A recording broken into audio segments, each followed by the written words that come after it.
Welcome to Synergistic Stadium. Tonight, the Toronto Grudleys play host to the Kansas Cyclones. I'm Marco Munoz, joined as always by my counterpart, Randy Bundy. Randy, we should have a great matchup tonight. Good evening, Marco. Yeah, this is the kind of game that you mark on your calendar the day the league posts the schedules. Regardless of who's injured, who's got an easy schedule, there are going to be some great football players flying around out there hitting each other, and that makes for some great football. For the Kansas Cyclones, a Cinderella season in the making. Winning their first 9 games, they're a serious contender to win the West Conference. Behind center, Lee Fulton has thrown 17 TD passes and only 4 interceptions. He reads the defenses very well, makes smart decisions with the football, isn't afraid to take a sack rather than throw the ball up for grabs. He has been sacked 21 times. Emmett Hornsby, the left end, who's leading the Grudleys with 9 sacks on the season, could have another good day, Marco. The Toronto Grudleys, the East Conference champs for the past 2 seasons, but lots of uncertainties surrounding the team. After a 6-1 start, they've lost 3 out of 5. Their franchise quarterback Lonnie Lofton is out for the season, and they've been unable to find their running game, less than 1,000 rushing yards through 12 games. Tonight they'll be led by none other than Shane Hafner, who brought this team 5 Super Bowl titles. Hafner was brought in as a number 4 quarterback, mainly to mentor Lonnie Lofton and the rookie quarterbacks on this team. When Lofton went down, Mooney Trent decided that Shane gives them the best chance to win. And adding to the hype this week, rookie wideout Greg Payton again sounded off in the local media.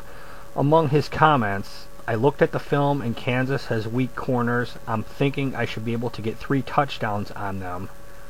Then he said that he would guarantee victory. "Nobody's going to come into our house and beat us. You all can pencil this one in."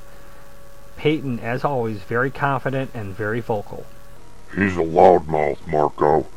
Personally, if he were in the huddle with us back in the day, I would have knocked him on his...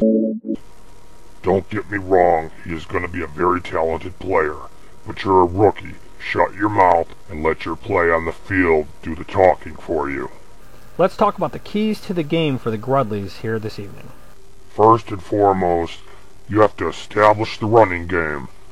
None of the Grudleys running backs has had a 100-yard rushing game to date. This makes the game one-dimensional. Last week, Shane Hafner threw the ball 53 times. When that happens, it's very easy to game plan as a defense. Open up the running game, and then Hafner can go to that play action, which was the bread and butter for the Grudleys when they were winning all those Super Bowls. Second, keep pressure off the quarterback. Shane Hafner threw 3 interceptions last week. All of them were the result of pressure. This offensive line is accustomed to blocking for a very mobile quarterback in Lonnie Lofton. They need to adjust to a quarterback who stays in the pocket and reads the defense.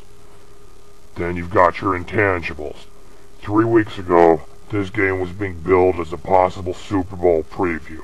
After losing 2 straight, the Grudleys have slid in the standings, and if the playoffs began today, they'd have the number 1 wild card slot. Tonight, they have an opportunity to get out there and recapture some of that momentum. The Cyclones haven't been immune to controversy either.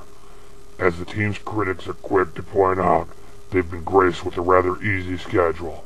Only 3 of their games have been against teams with a winning record, and the Cyclones lost 2 of those games. Tonight's matchup gives them a chance to prove that they can win the big games. Thanks for those keys, Randy. Your prediction on tonight's game? I'm going to say Shane Hafner finds his rhythm and finds Leslie Gaines twice in the corner of the end zone. Grudleys 30, Kansas 27.